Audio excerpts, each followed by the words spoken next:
Il est bientôt 14 h. Bienvenue à vous sur BFM TV si vous nous rejoignez. Dans quelques minutes, retrouvez Ruth Elkrief, le rendez-vous, son invité Marine Le Pen. Mais d'abord, un point sur l'actualité. Plus aucun département en vigilance orange aujourd'hui et la vigilance rouge levée dans le Gard.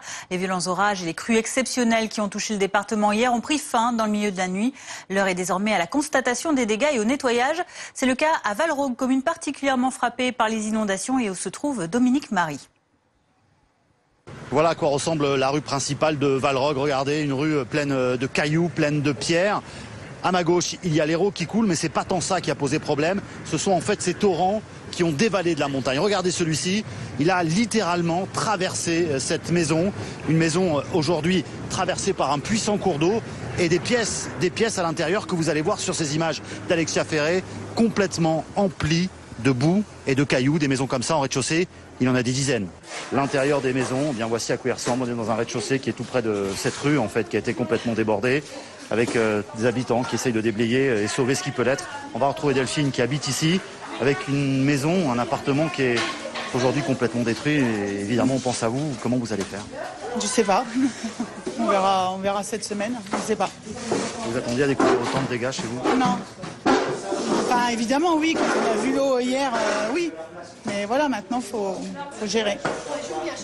Et on voit autour de Delphine, il y a beaucoup de solidarité qui s'organise, des habitants qui sont venus l'aider, tenter de sauver ce qui peut encore l'être dans cet appartement.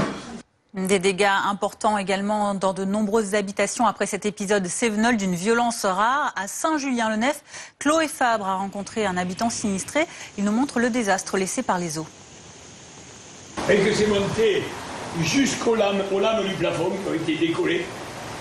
Et quand même 3 mètres de hauteur, plus le dénivelé pour arriver à la bordure, plus l'eau qui est à 2 mètres, 2,50 mètres en dessous, auquel il faut rajouter l'eau qui est évidemment montée.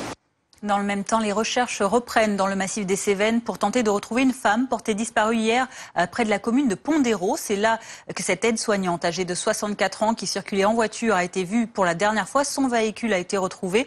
On est également sans nouvelles aujourd'hui d'un homme pratiquant le trail dans le même secteur, disparu depuis hier. Et ce sont désormais 55 départements français qui sont en zone rouge, c'est-à-dire en zone de circulation active du virus coronavirus 19. Dans ces 55 départements, 13 ont été ajoutés samedi par un nouveau décret publié au journal officiel. Il s'agit de l'Aveyron, du Calvados, du Doubs, de l'Eure, du Gers, de l'Indre-et-Loire, de la Marne, de la Haute-Marne, de la Meurthe-et-Moselle, Saône-et-Loire, Tarn, ainsi que la Vienne et le territoire de Belfort. C'est l'heure de Ruth Elkrief, le rendez-vous. La présidente du Rassemblement national, Marine Le Pen, et son invité. Retour de l'info avec Benjamin Dubois à 15 h. À tout à l'heure.